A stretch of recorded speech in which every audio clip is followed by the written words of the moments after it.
Welcome to Aadhik taste and tips. ഞാൻ ഇന്നിവിടെ റെഡിയാക്കി വെച്ചേക്കുന്നത് ചിക്കൻ നഗറ്റ്സ് ആണ്. ഇതെല്ലാവരും ഇഷ്ടപ്പെടുന്ന ഒരു സ്നാക്സ് ആണ്. ഇതെങ്ങനെയാണ് റെഡിയാക്കുന്നത് നമുക്കൊന്ന് നോക്കാം.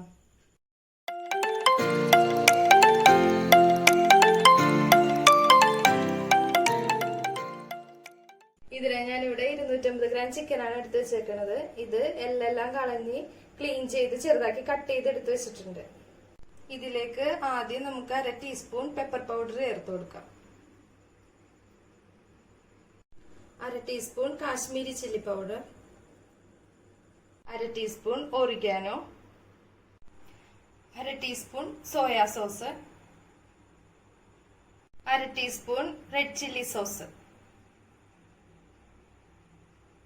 1 teaspoon tomato sauce, 1 teaspoon ginger garlic paste. ആവശ്യത്തിന് ഉപ്പ് ചേർത്ത് നമുക്കിതൊന്ന് അരച്ചെടുക്കാം.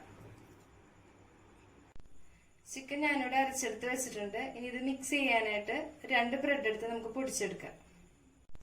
ബ്രെഡ് ക്രംസ് റെഡി ആയിട്ടുണ്ട്. നമുക്ക് ഇതിലേക്ക് അരച്ചു വെച്ചിരിക്കുന്ന ചിക്കന്റെ മിക്സ് ചേർത്ത് ചപ്പാത്തിക്ക് കുഴക്കുന്ന പോലെ നന്നായിട്ട് കുഴച്ചെടുക്കാം.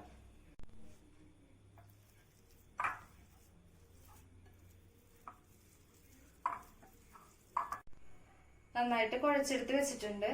ഇനി ഇത് നമുക്ക് ഒരു പരന്ന പ്ലേറ്റിലേക്ക് മാറ്റാം. ഇതുപോലെ ഒരു പ്ലേറ്റിൽ കുറച്ച് കട്ടിയിൽ നമുക്ക് പരത്തിയെടുക്കാം. ഇത് നമുക്ക് ചെറിയ കഷ്ണങ്ങളാക്കി സ്ക്വയർ ഷേപ്പിൽ കട്ട് ചെയ്തെടുക്കാം. ഇതൊരു സ്ക്വയർ ഷേപ്പിൽ കട്ട് ചെയ്തെടുത്ത് വെച്ചിട്ടുണ്ട്.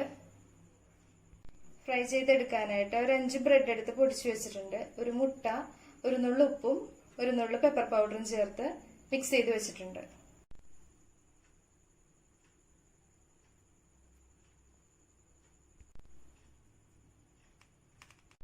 എല്ലാം മുട്ടയിലും ബ്രെഡ് ക്രംസിലും മുക്കി റെഡിയാക്കി എടുത്ത് വെച്ചിട്ടുണ്ട്. നമുക്കിത് മീഡിയം ഫ്ലെയിമിൽ വെച്ച് ഫ്രൈ ചെയ്തെടുക്കാം. ചട്ടി ചൂടായിട്ടുണ്ട്. നമുക്ക് പാനിലേക്ക് അല്പം എണ്ണ ഒഴിച്ചു കൊടുക്കാം.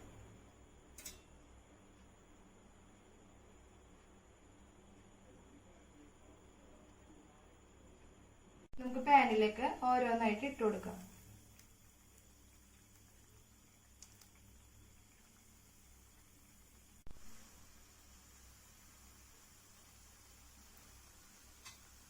ഒരു സൈഡ് ഫ്രൈ ആയിട്ടുണ്ട്. നമുക്കിതൊന്ന് മറിച്ചിട്ട് കൊടുക്കാം.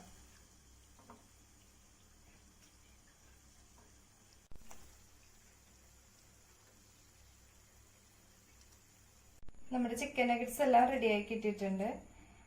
ഇത് പച്ച ചിക്കൻ ഉപയോഗിച്ചാണല്ലോ നമ്മൾ ചെയ്തേക്കണം. അതുകൊണ്ട് മീഡിയം ഫ്ലെയിമിൽ വെച്ചിട്ട് വേണം നമ്മൾ ഇത് ഫ്രൈ ചെയ്തെടുക്കാനായിട്ട്. നമുക്കിനി ഇതൊരു പ്ലേറ്റിലേക്ക് മാറ്റാം. നമ്മുടെ ചിക്കൻ നഗറ്റ്സ് ഒരു പ്ലേറ്റിലേക്ക് മാറ്റിയിട്ടുണ്ട്. ഇതെല്ലാവർക്കും ഇഷ്ടപ്പെടുന്ന ഒരു സ്നാക്സ് ആണ്. ഇതെല്ലാവരും ഒന്ന് ട്രൈ ചെയ്ത് നോക്കണം. ഈ ചാനൽ ആദ്യമായിട്ട് കാണുന്നവരാണെങ്കിൽ ഒന്ന് സബ്സ്ക്രൈബ് ചെയ്തേക്കണേ. ഇഷ്ടപ്പെട്ടാൽ ലൈക്കും ചെയ്തേക്കണേ. നമുക്ക് വീണ്ടും അടുത്ത വീഡിയോ കാണാം. Okay, by.